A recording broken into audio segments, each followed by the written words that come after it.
The only thing I don't like about today's game is get to the red line, you dump it. It's a chasing game. What happens when the spotlight fades? But the world still won't look away? They had it all. The fame, the fans, the fortune. But behind the headlines and red carpets was a truth no camera ever captured. This isn't just a rise and fall story. It's about what we never saw coming. Guy Lafleur's story isn't just about goals and glory. It's the raw, electrifying journey of a man who embodied both chaos and control, brilliance and burnout, leaving behind a legacy that transcended statistics. Born in Thurso, Quebec in 1951, Guy was destined for greatness from the moment his father built him a backyard rink. Obsessed with the game, he slept in his gear and dominated youth leagues, scoring 70 goals in a season by age 10. His breakout at the Quebec Pee Wee tournament earned him the nickname Le Turbo de Thurso, a prelude to his iconic Le Démon Blond moniker that would follow him into NHL immortality. By the time he played for the Quebec Remparts, his myth was cemented. 130 goals and 209 points in 62 games during the 1970-71 season was nothing short of mythic. Recognizing Lafleur's potential, Canadiens GM Sam Pollock orchestrated one of the shrewdest trades in draft history to secure him first overall in 1971, choosing Lafleur over Marcel Dion and forever altering the destiny of Montreal hockey. His NHL start, however, was anything but glamorous. Surrounded by legends like Beliveau and Lemaire and mocked for wearing a helmet, Guy was criticized for not meeting sky-high expectations. But behind the scenes, veterans and coaches saw his spark. In 1974, shedding the helmet symbolically and literally, Lafleur exploded with 53 goals and 119 points, igniting one of the most dominant stretches in hockey history. For 6 straight seasons, he racked up 50-plus goals and 100-plus points, including a franchise record 136 points in 1976-77. He collected 5 Stanley Cups, 3 Art Ross trophies, 2 Hart MVPs, and a Conn Smythe, electrifying fans with every stride. What made him mythic wasn't just the stats, it was the paradox, a man who lived like a rock star, chain-smoking and club-hopping, yet showed up the next day to outskate everyone. He was as famous on Crescent Street's dance floors as he was on the Forum's ice, making him more than an athlete. He was Montreal's heartbeat in a disco-fueled decade. Even his teammates were in awe. His line with Steve Shutt and Jacques Lemaire was so fluid, rivals believed they'd played together since childhood. Coaches built entire schemes just to try and stop him, usually in vain. His 1979 Game 7 goal against Boston remains etched in NHL lore, a moment so iconic it kept a dynasty alive. Yet, beneath the surface, the wear and tear of both his lifestyle and the game started to show. Crashes, nagging injuries, and a shifting team culture, particularly the arrival of Lemaire as coach with his defense-first system, strained Lafleur's freedom. By 1985, feeling boxed in and denied a trade request, he walked away silently at age 33. No fanfare, no press tour. He tried civilian life, helicopters, endorsements, business. But the ice called him back. In 1988, 4 years after retirement and already a Hall of Famer, Lafleur returned with the New York Rangers. He wasn't the same blazing superstar, but he had flashes of magic. Most notably a 2-goal game in Montreal that earned a standing ovation in enemy colors. He closed his career with the Quebec Nordiques, mentoring young stars like Joe Sakic, proving legacy isn't just about performance, but presence. Even with the worst team in the league, his aura uplifted. Lafleur didn't just play hockey, he was hockey. Style, rebellion, charisma, and spirit. Off the ice, he turned his fame into a financial blueprint. From Cadillacs to Porsches, Swiss watches to real estate and charter businesses. He crafted a post-hockey life rooted in visibility and brand. Yet, he wasn't immortal. In 2019, heart surgery and lung cancer shook him. He passed in 2022 at age 70, triggering a national outpouring. A state funeral in Montreal, fans lining the streets, chants of Guy, echoed across generations. He had become more than a player, he was folklore. Lafleur shattered molds and wrote his own script. He didn't conform to systems or wait for permission. He improvised, burned bright, and walked away on his own terms. He remains the Canadiens' all-time leader in assists and points, not because he played the longest, but because he played the hardest, with heart that outlasted every doubt. He wasn't just a goal scorer, he was the soul of a city and a symbol of living audaciously. When remembering Lafleur, don't just recall the stats. Remember the wild nights, the game-winning goals, the silent exits, and the thunderous returns. His was a life that refused to be average. In every breakaway, in every arena chant, his spirit still skates on. Despite stepping away in 1985, Guy Lafleur's presence never truly left the game. The silence that followed his retirement spoke louder than any farewell speech. For Montreal, it wasn't just the departure of a star, it was the end of an era they weren't ready to let go of. Lafleur vanished into the shadows of civilian life, launching a helicopter charter business and dabbling in media. But nothing filled the vacuum the Forum once did. The fire still burned inside him, and though time had stripped away his dominance, it hadn't touched his desire. By 1988, he made an unthinkable move, returning to the NHL not in Canadiens red, but as a New York Ranger. The decision shocked fans, but it proved that some legends don't fade. They reignite. At age 37, with a balding head but eyes that burned with the same defiance, he skated back into the spotlight. He wasn't there to reclaim past glory, he was there to remind the game that magic doesn't age. He notched 45 points that season, including a rousing 2-goal night at the Montreal Forum where fans gave him a standing ovation, despite wearing enemy colors.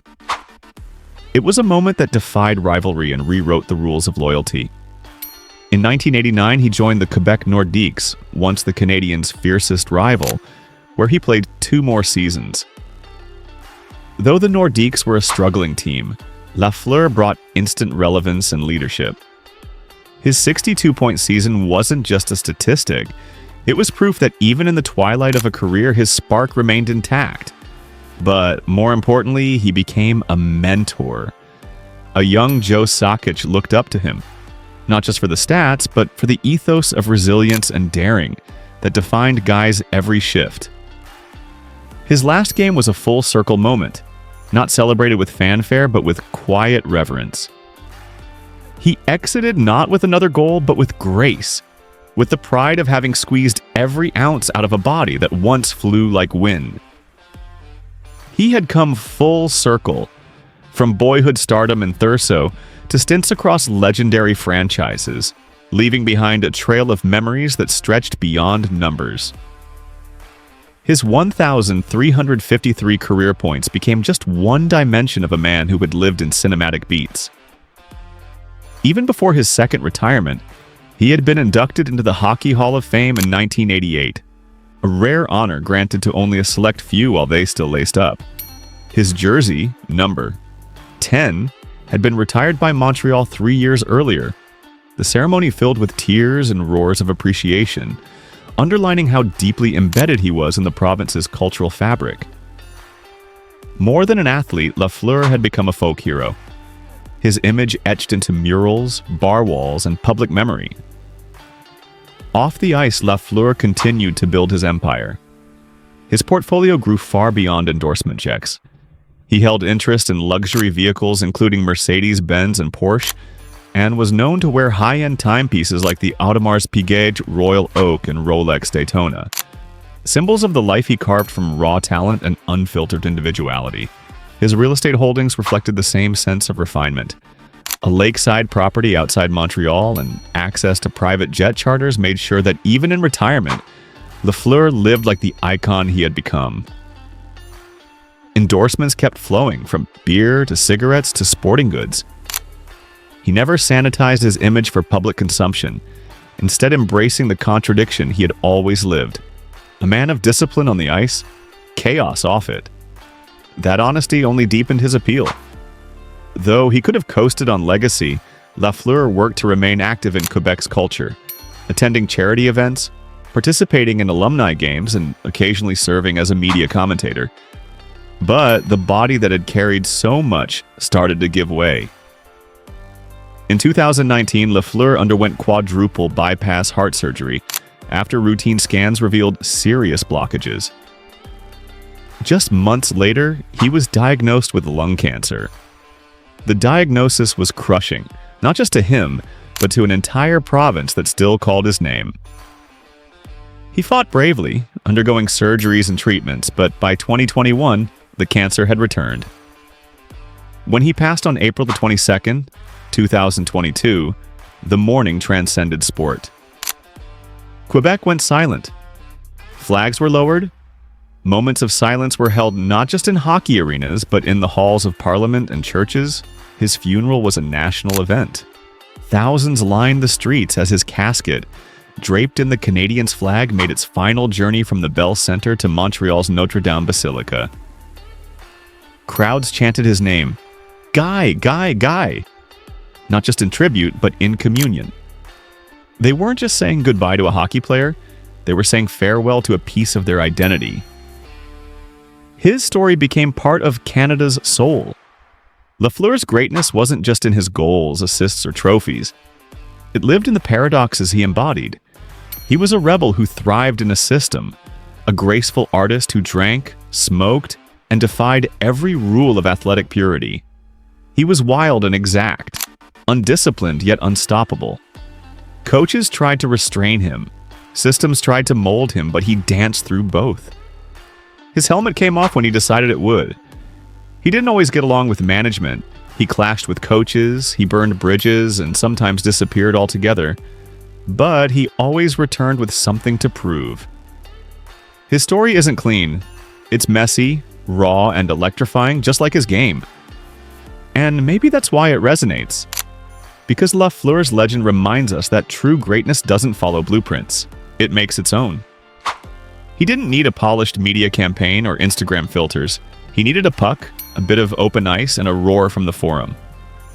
When he flew down the wing, golden hair trailing, fans rose in anticipation, knowing something special was about to happen.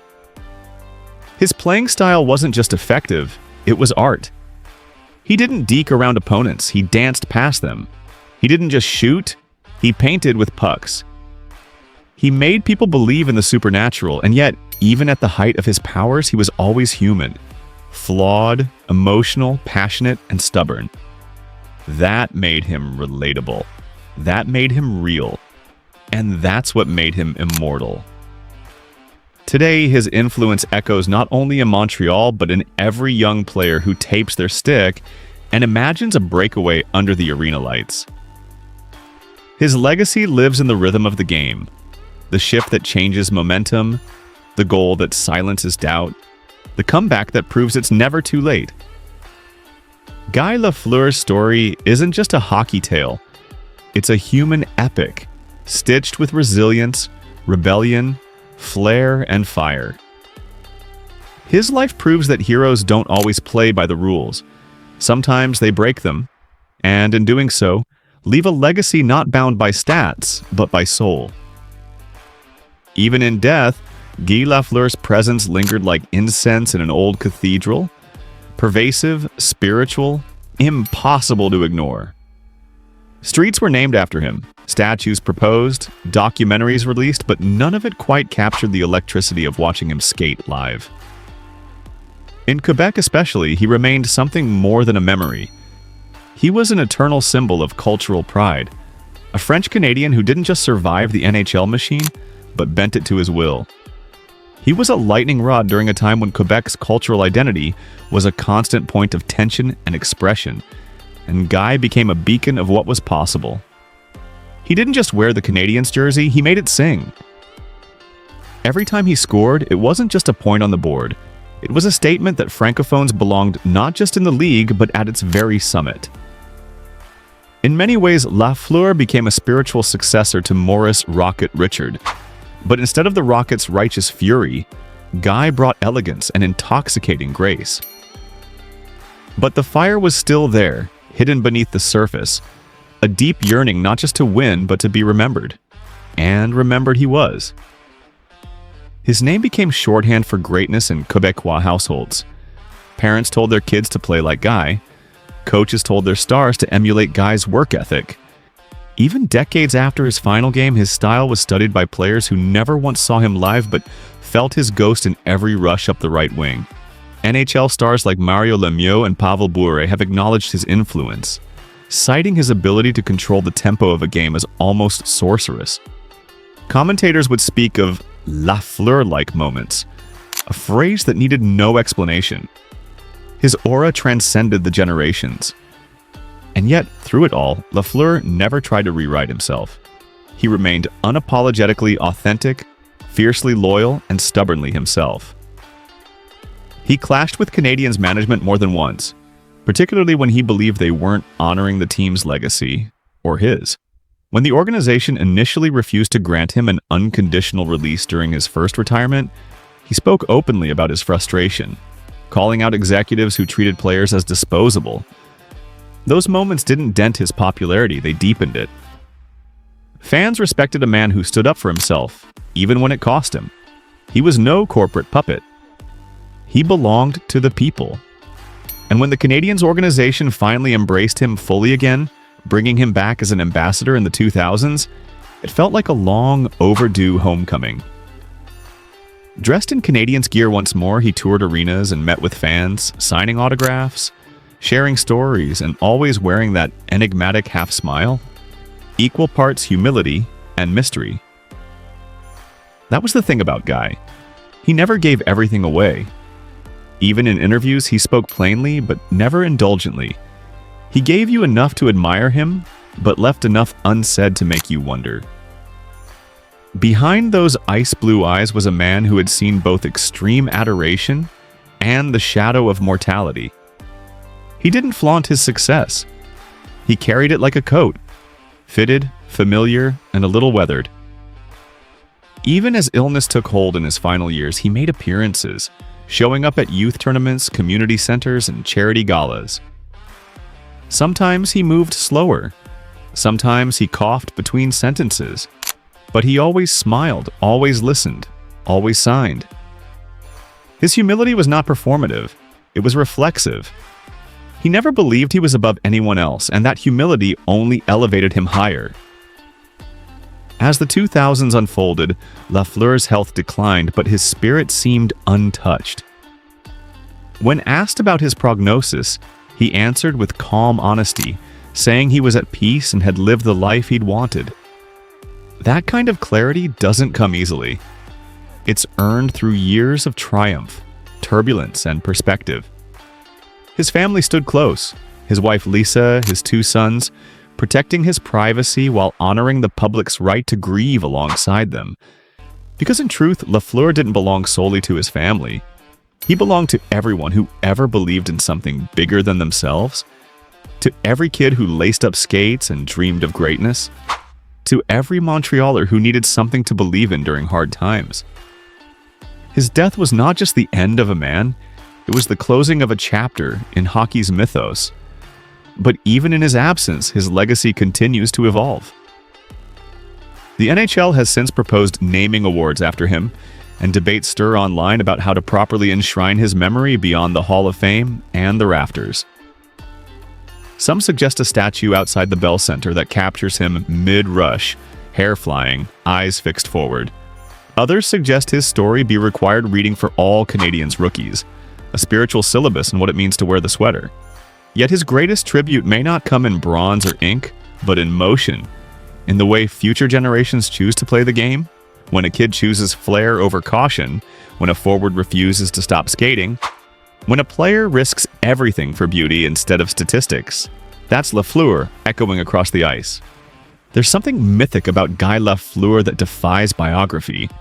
You can list his 5 Stanley Cups, his 2 Hart trophies, his 3 Art Ross wins.